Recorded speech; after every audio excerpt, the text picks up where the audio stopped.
The other clue that helped me figure out how these two things could be symbolic of self-understanding for me was in my second year of high school when I took the required driver's education course. And on one particular day, the teacher brought in this machine with two lights and a couple pedals. And basically, you would put your foot on the right pedal and it represented the accelerator. And there was a red and a green light in front of you. And when the light switched to red, you were to transfer your foot to the other pedal, representing the brake, as quickly as possible. So the machine was basically testing reaction time to see how quickly, as a driver, we could get from accelerating to braking, how quickly we could react to a sudden change in circumstances. Everybody in the class, basically, I don't remember any other exceptions beside myself, everyone else in the class was able to transfer from the accelerator to the brake in about 1/3 of a second. I tried 4 or 5 or 6 times, and I could not get my reaction time below 2/3 of a second, twice as long as everybody else. And of course the teacher assured me that it wasn't about failing, it was about measuring the reaction time. But that put together with my failed arithmetic tests in 3rd grade became a symbol for me of understanding that my brain doesn't snap quite as fast as just my processing speed, I guess. People who are familiar with computers might think of it as I have a Pentium 1 processor in my brain. Doesn't mean I'm dumb, it just, and it's so, the difference is so small that moment to moment it's hardly even noticeable. Except in those, when it's exactly measured, when you only have 5 seconds to respond to an arithmetic question, or when we've got a meter that's measuring how fast, how many split seconds does it take you to go from the accelerator to the brake. And knowing that about myself, however, allowed me to know how to plan my studying time from that point on, and how to work with the truth that was me. And so the activity became symbolic. And it's something that I keep coming back to when I try to introduce and explain myself and my limitations to others. In one sense, I'm not defined by my limitations because I haven't really, having a slower processing time, a slower reaction time, hasn't really negatively affected me in any way.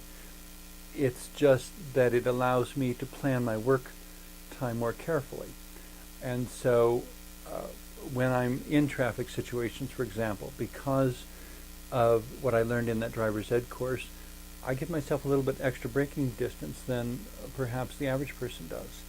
And I didn't have a single accident until in my late 30s.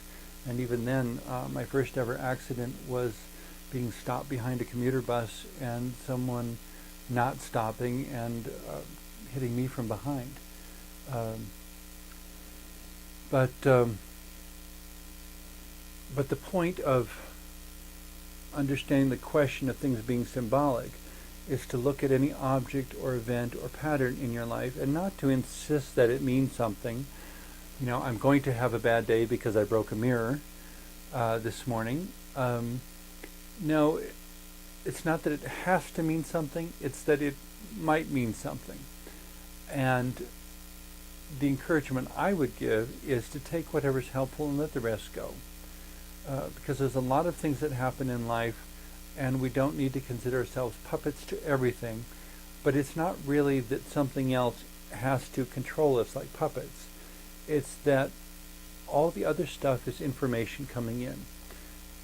The images, the movements, the sounds are all symbols coming in. And if we can find a language by which these are empowering to us, so much better. If we cannot, we do ourselves a great disservice to stop and say, I can't go any further until I understand this.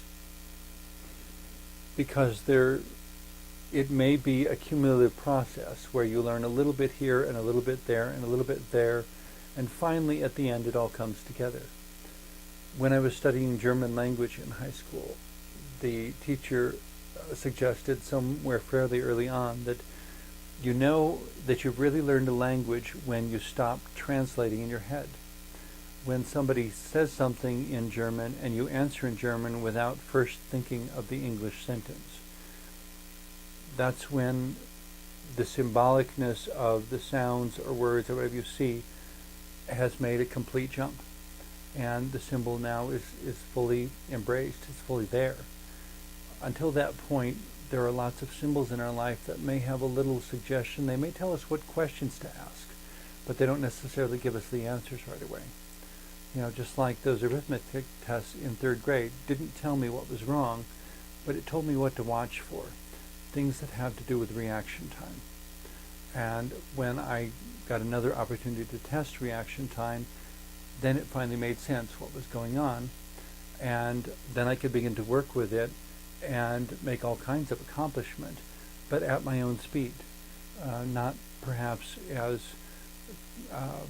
not at the speed as everyone else. But the thing I keep trying to tell people when it comes to symbols or the living of life or anything, and it should be perfectly obvious, I would think, we're not in competition. I'm here to be me, you're here to be you.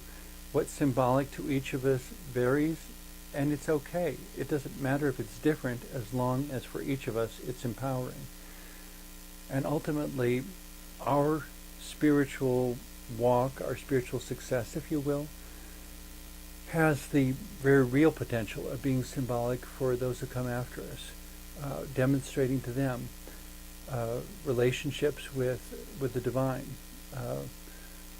with what God truly is, that may make all the difference.